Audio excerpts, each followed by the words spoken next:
Roll. And so, okay, we're live. Perfect. So we're gonna live stream all this. So if you want to listen to something else again, this will post on our YouTube or on our Facebook. So you can go back and like rehear something, which is kind of nice. You don't have to memorize it.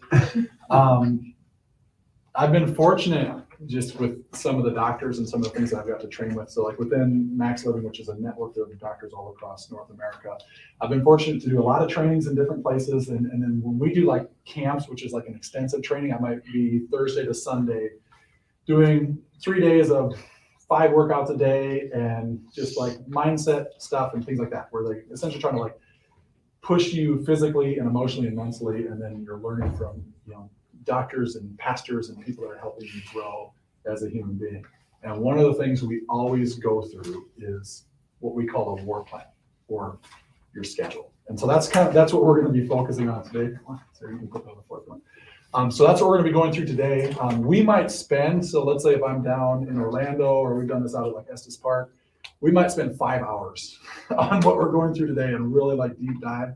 And I've done it multiple times, but what I found is that the most successful people in what they define as success have really good control of their schedule.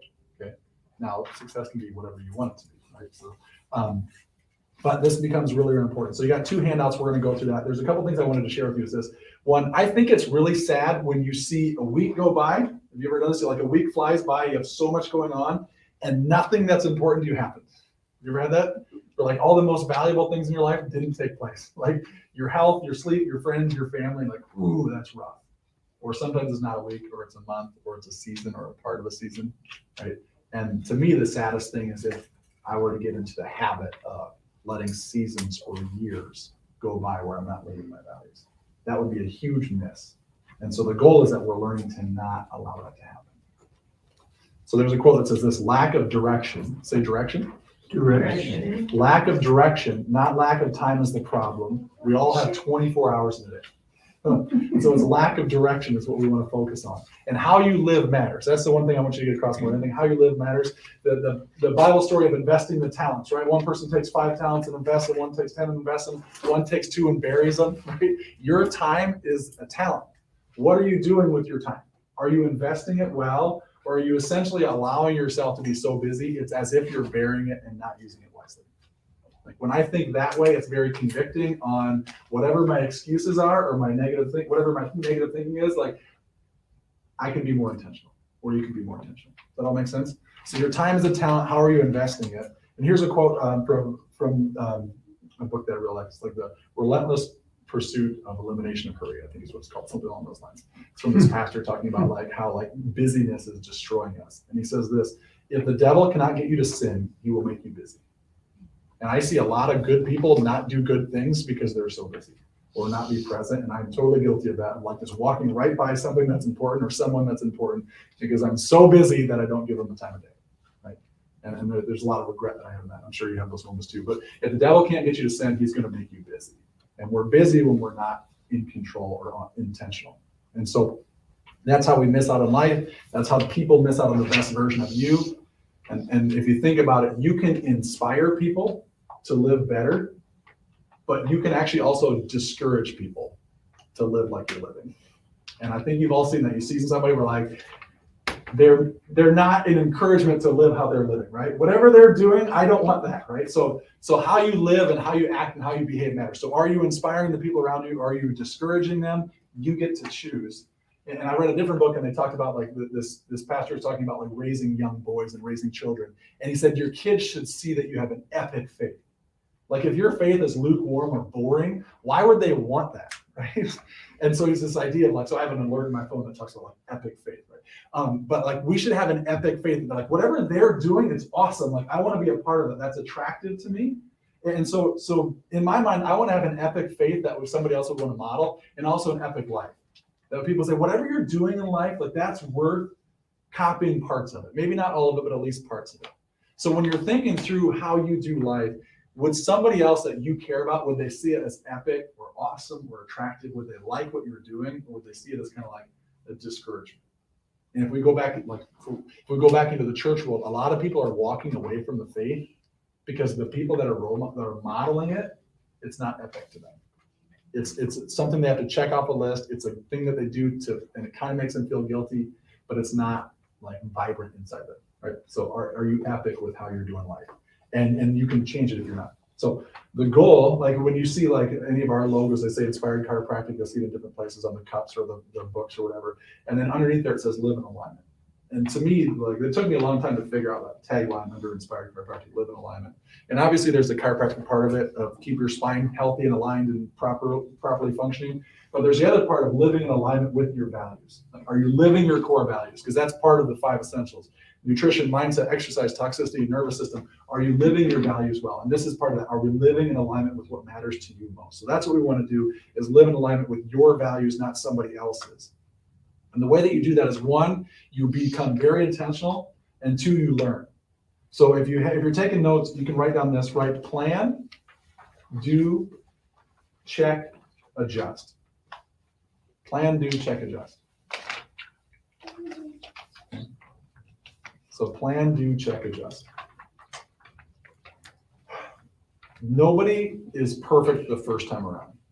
Like I've never, I think about it, like my first adjustment was terrible. I know it was. The first time I shot a basketball, I can almost guarantee I airballed, right?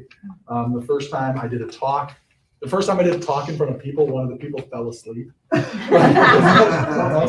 the funny part is that this guy fell asleep and I didn't notice. So like how bad that was. Like, oh man, like you were really influencing people. Like I wonder what he dreamed about, right? So like the first time you do a lot of things, it's usually pretty bad, but it doesn't mean you stop doing it. So you have a plan, you execute it, you do it, and then you see how did it go. And you learn from it, and then you adjust. And that's part of like getting your time under control. You have a plan, you fail forward because you're not going to perfect it, and you learn most by failing. So when our kids and I, when we pray at night, we'll sit down and we'll go through their prayers. What are you thankful for? Who do you want to pray for? Where would you like God to help you? And then where did you fail today? And so I failed at this, or I failed at this. What did you learn from that? I never want them to think that failure is a bad thing. So if you're failing at something, it's not a bad thing, because that's where you learn your best lessons. Your most memorable lessons are from falling short. So plan, do, check, adjust. So that's something we'll come back to. And then if you talk about this, the other thing that we want to do is it's good if we're talking about controlling your time or have a plan with your time. But if you don't have it written down, it's not a plan. And so if any of you have ever done Dave Ramsey, if you're listening to Dave Ramsey, he always talks about you have to have a written plan, because if it's not written down, it's just a wish. It's wishful thinking. Right? And so when you write something down, you know to come back to it. It's more solid, it's way more concrete, and you're likely to follow up with it. And then you can adjust, plan, do, check, adjust. If it's not working properly, you can tweak what you have written down to make it better for you. Nod your head up is all I can. Okay, sound good? So plan, do, check, adjust. We want to have a written plan. Goals that are not written down are just wishes. If it's not written down, it didn't happen. So you have a couple things. Number 1 is you have a life wheel. And this is something, it's a cool way to identify your values. And so the life wheel here, which you see is just a circle, the team can email you this too. If you want any of this emailed out, so you can print it off week by week or month by month, or occasionally you can do that. So we just have to ask them.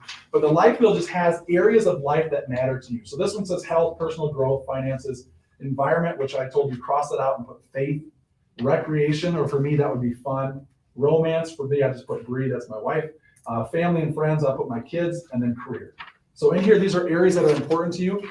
If you don't have kids, like you don't need to fill that part out. Right? Or if you're single, you don't necessarily need to fill that out. Or if that important area is not important to you, so you can fill it in with something else. So the point is you're identifying areas of your life that matter. And then what you do is on a scale of 1 to 10, if 1 is the very middle, and that's like the worst that you can be doing, and 10 is the far outside, and it's like the best that you can be doing, you look at an area and you say, on a scale of 1 to 10, how am I doing? Okay, with kids, I'm an 8 or I'm a 6. So you just put a big circle where the 6 is, then you go to the next one and you chart each one, and then now you connect the dots. And what you're doing is you're looking at your life and you're saying these areas that I'm identifying as important to me. Does it make a complete circle, or does it look like a piece of a cheese wheel that has a wedge stuck in it? Right? Because if you're missing that part of the wedge, that means there's an area that you say is important, but to you is not happening. Are you all with me on that? And so what happens is you can be doing really well. Like I've had seasons where everything in the office is going really, really well. Friends are going well. Exercise, sleep, health is all going well. And my wife and I are not on the same page. If you're married and you've been there, like we are just not happy with each other, right? And life is miserable. Interesting. So if one of your areas is significantly struggling, everything else is influenced. And the goal isn't that you're 10 out of 10 on all of them, because that's not totally realistic. The goal is you're continuing to give energy and focus to each one. And there are seasons of life where you might say, I need to give more to my marriage or more to my career or more to my health than a different season. So like this summer, like we spent a lot of time with family and kids, and like we made a conscious effort to do more with our kids this summer. And so we know that that area was going to grow and some of the other areas are going to suffer from it. And that's okay, because it was part of the plan. And then it will transition a little bit in the fall. Okay, so this life wheel becomes really important. I know like some of our team will do this every single week with their spouse, which I think is pretty cool. We don't do that in our house, but I do go through it routinely. But it's just a good test to see where am I at, how am I doing. Okay. So that's the life wheel. That's what we have there. So we want you to just have that as a resource, something that you can fill out. And the other thing is this: when you're doing your life wheel, if something's working well, you don't have to fix it. Like if you're consistently like an 8 in career or an 8 in your health habits, you may not have to change it if you're a 4 in something else, right? So just like focus on the one that was going to give you the best benefit. So kind of when you look at that, you can say, what am I living well and what's being left behind? And it's an easy way to not let your life fall apart in the midst of busyness. So he says the devil can't get you to sin, he'll make you busy. If you're so busy, you can have areas of your life that completely suffer and it can pull you down. Okay? So what we have then, so you have your life wheel right here, all the things that you identify are as important to you.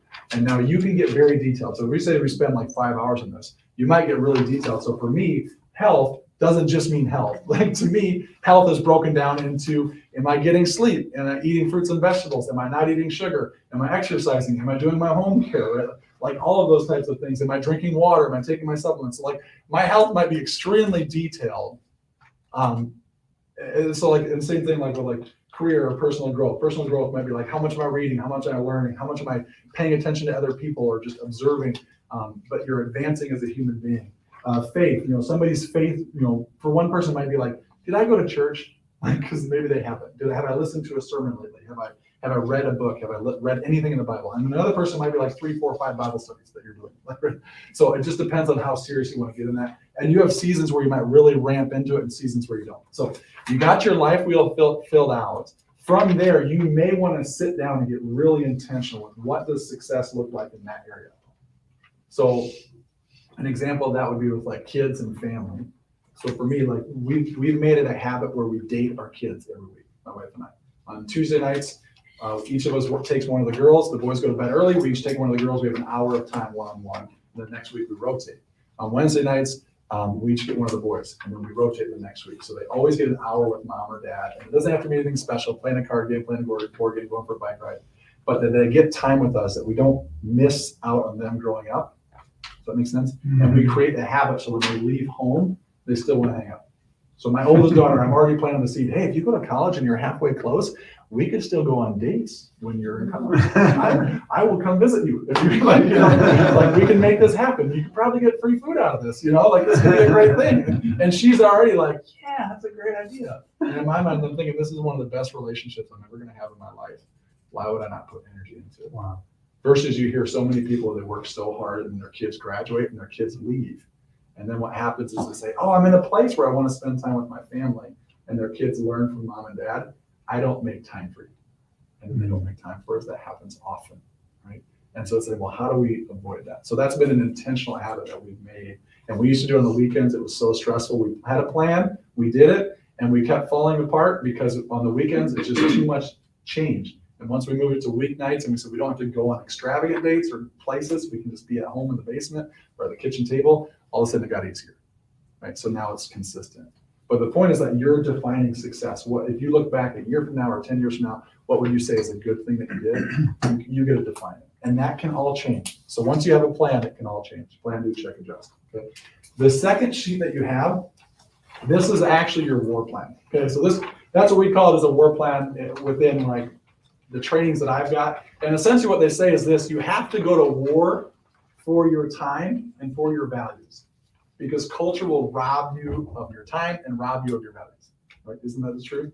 And so you get so busy, you're not doing the things that are important. And so the war plan, the way that works is this: you essentially now are making time for all your core values. So you have Sunday through Saturday, and this one starts at 5 a.m., goes to 10:30 p.m. And now you're writing in what are all your values. So if you work and you have a consistent schedule, like, hey, I work 8 to 6 every day, then you might just fill in work, and that's where that's at. But now in the margins, where do I have time for my wife? Where do I have time for my kids? Where do I have time for health? Where do I have time to work on, to have fun? Right? Do you have any fun during the week? Like, you're doing all these things and there's never any fun? Like, that's no good, right? Where do I have time for that? Where do you have time to focus on your finances? Where are you making time for those type of things? Are you praying throughout the week? Because it's always an interesting, like they say, like, if you took somebody and you looked at they used to say checkbook. Nobody uses a checkbook anymore. But if you looked at somebody's like expenses on like a credit card or debit card, you could tell really fast what somebody values based on what they're purchasing. Where you spend your money tells you where your values are, right? The other thing is where you put your time tells you where your values are. So if somebody tells me, hey, I say, what's important to you? And they say, God, family, work, right? I said, well, let's look at your time. What are you doing? And all they do is work, and they spend no time with God. Oh, that'll just happen on its own. They spend no time with their kids. That'll just happen with their own. Like, that makes no sense. Like, if something's important to you, wouldn't you make time for it and then allow the margins to have more time, but for sure carve out time so it always happens, right? So like, if you could just start, and it doesn't have to be extravagant. So like, there's apps where you can just have a daily Bible reading, and it's 5 minutes. You read something less than 5 minutes. You read like 3 paragraphs, but it gets you in the right state of mind. And you just have a moment, right? And you say, I'm going to put that first. So it's very simple to do, but if it's not planned, it doesn't happen. And then years later go by and you haven't developed the skill. So like the Apostle Paul in Corinthians, he's pretty much like yelling at the church, or it seems like that. So in Corinthians, he's talking about like, you are struggling left and right. You're like babies that still need to nurse. And he's mad at the church. He's like, you should be teaching this stuff and you're still nursing. Like, what's going on here, right? And I think so. Like, sometimes it's like, if we just had a consistent, like, you chip away, we would get better and develop skills and mastery in all of these areas that are important to us. But if we always say, I'll do it later, we're like babies and we still need to nurse as adults. Does that make sense? So it's hard to then like advance or develop skill or share it with anybody else. So plan, do, check, adjust. So you have your things that don't change, whether it be maybe your work schedule, something like that. Now you start finding time. When can I work out, exercise? And then what would that look like? Because to define success for you. So if you say health is important, what is health? What is the success in health? So I used to think I wanted to exercise 5 days a week, and that became stressful because in a busy week, I wouldn't do that. And I felt like I was failing. And then years ago, I said 2 days a week, Tuesday and Saturday. I never want to miss Tuesday and Saturday. And if I do more than that, I'm overachieving. And since 2017, I have not missed Tuesday and Saturday. And but like most of this year, I bet I've exercised 7 days a week, but that's not my goal. My goal is Tuesday and Saturday. When my goal was 5 days a week, I was not ever getting 7. And I was so stressed about it. Does that make sense? So if you set a goal that's achievable, this is success, but you can absolutely overachieve in it. But in your busiest week, you can still hit success. Does that make sense? So like an example of like exercise. So for me, Monday, I'll do running and sprints. Tuesdays, I'll do basketball. Wednesdays, I'll do weights. Thursday's basketball. Friday, I can do whatever I want or nothing. Saturday's basketball, and then Sunday is whatever I want. Right? So I have 3 days on that. And if I miss a couple of those, that's okay. But I know what those are. They look different, if that all makes sense. So you're starting to fill it in. When do you work out? When do you pray? When do you have time for your spouse? When do you have time for your kids? When do you have margin to eat, sleep, shower? The people that are really, really good at this will break this down to 5-minute segments in a day. So if you think and you can start really strict and then pull back. I've gotten to the point where most of my weeks are fairly consistent Monday through Thursday or Monday through Friday. So I do like chunks of time, and then I'm really strict on the margin, what's going on in the margin. Because you guys know, like, I'm going to be here adjusting at 3 o'clock. I know that. Like, and Monday through Thursday, I will be here, and I'm exactly where I'm going to be right here. So I don't have to be so detailed on some of those types of things. But over the lunch hour, am I on a call with somebody? Am I doing a lunch and learn? Am I doing something for the kids or the family? The margins I get much more detailed in. And where I really get detailed for me personally is early in the morning and late at night. That's where I have the most wiggle room. And you might have seasons of life where you're saying, what I need to do is simplify, so you pull back and you're not putting in so much, right? You're just trying to slow down. And then you have seasons where you really are wanting to get after it. One of these areas you're just fed up with, you're like, I really need to get better at this area, health, I really need to get better at faith or whatever, and you just fill up your schedule with all of those things. So when we do challenges in the office, that's kind of what we're hoping for, is we're overloading part of your schedule with so much health things that some of them stick. Okay. So then what you do is you take your life wheel, you start filling it in, and you put all the things that are important in before anything else. And then if you have margin, you let other things in, like TV, phone, that type of thing. Does that all make sense? Or all the rest of it. So when you got to make time for it. You'll get better at this. So we'll talk about that. And what you're going to do is you're going to grow and you're going to develop the skill. And in my mind, you start developing virtue. So like you should be, well, hopefully we're developing fruits of the spirit: love, joy, peace, patience, kindness, goodness, faithfulness, gentleness, self-control. So hopefully we're developing that, where we have peace, we have patience, we're kind, we're good. We have self-control to do this. At first you might not, and you fall away. As you're adjusting, you say, okay, I might need more margin for this. I might need to lower the bar, raise the bar, create more time. I thought I could do this in the morning. Turns out I don't like getting up in the morning and reading. I fall asleep. So I want to read later in the day. You know, I like to move in the morning, so maybe that's when I should move. Right? You adapt to based on what works for you or works for your schedule. But here's where you know you're getting good at something. So this is one more thing to write down. Write down consistent. So you're going to write down 4 things. Consistent, prompt, ease, and joy. Consistent, prompt, ease, and joy. So when they talk about developing a virtue or a character, you know you're getting good at something if you're consistent with it. If you can do it right away, you don't have to think about it, you don't have to mull over it, you don't have to motivate yourself for 20 minutes to do it. You can just do it right away. Oh, time to exercise, just go. Oh, I don't know if I want to. Like, you've all seen that high school kid that like never wants to do anything, and the dad yelled at him for 3 days to finally mow the lawn. Like, it doesn't, like, that's not prompt, right? But can you be consistent and prompt with what matters to you? Eventually get to the point where your plan or your approach becomes easy for you. It won't be easy at first. When I first started shooting, I could not get the ball to the rim. You asked me to shoot a free throw and I missed, I would be surprised now. Like, I'd actually be a little bit upset. I'm like, dude, it's supposed to go in, right? But it should be easy to do what is important to you. And then here's the big one: doing it with joy. It's easy for me to be really strict with my nutrition. I ebb and flow with whether or not I'm happy about it. So I know that one, to me, I need to grow in virtue. That's a hard one for me. It's hard for me to get sleep. I always want to just do more, and it's hard for me to go to bed on time. I don't do well with that, and I ebb and flow, and I know that's an area I don't develop virtue in very easily. Exercise, no problem. Like, that's simple. And so you learn about yourself, and we're all different. That's okay. But you learn, maybe I need to put more guardrails or more boundaries on the things that aren't easy for me, or give myself more grace to develop slowly. So consistent,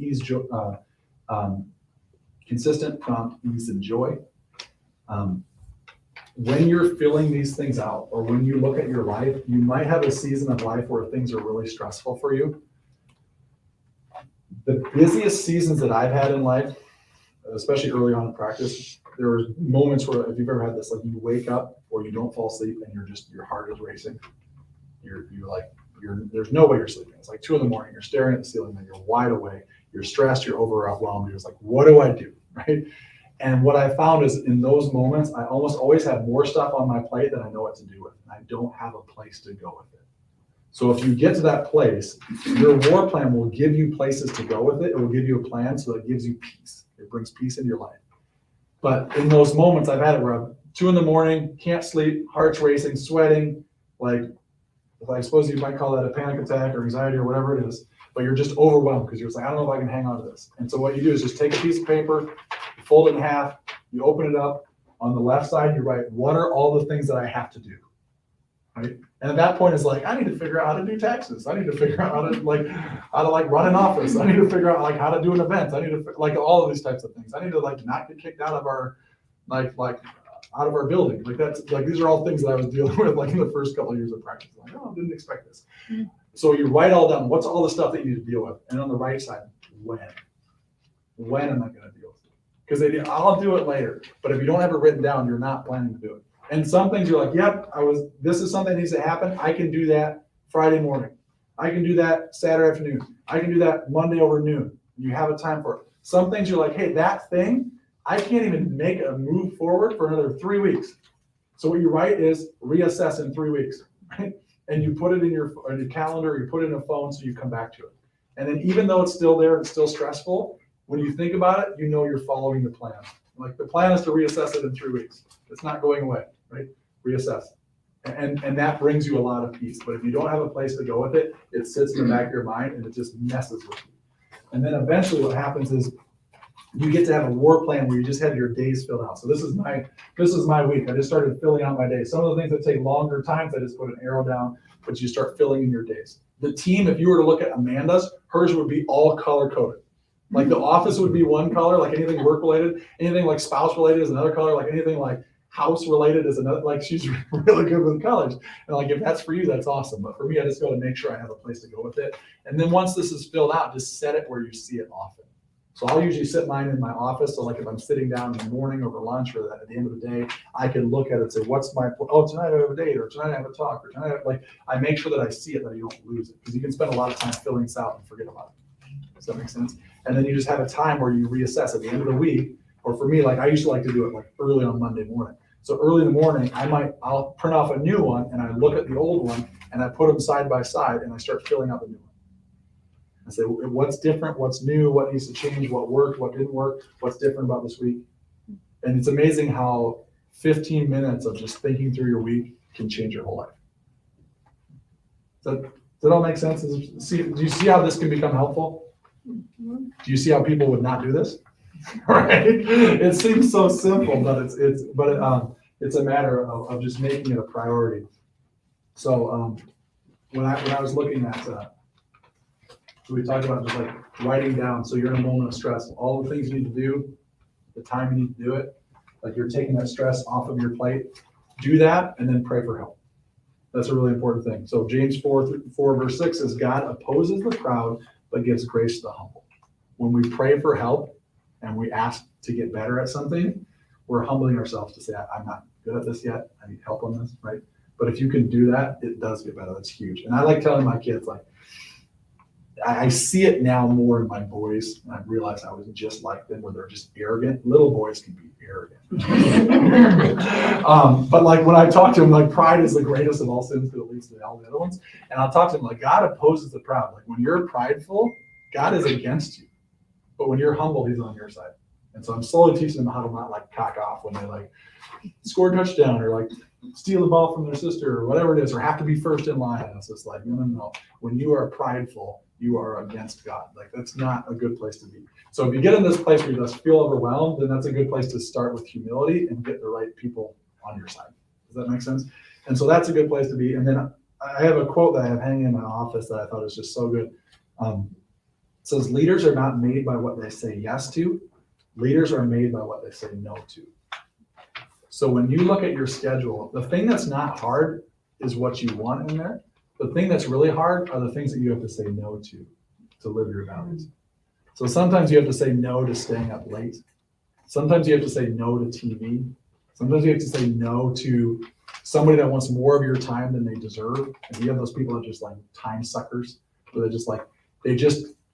they're in so much need and they're so hurting that they're just like trying to pull you along, like, right? There's a level of helping somebody, there's a level of pulling back and saying like, hey, you need to go up too. Like, I'm not going to enable you. So like, what do you say no to on purpose, right?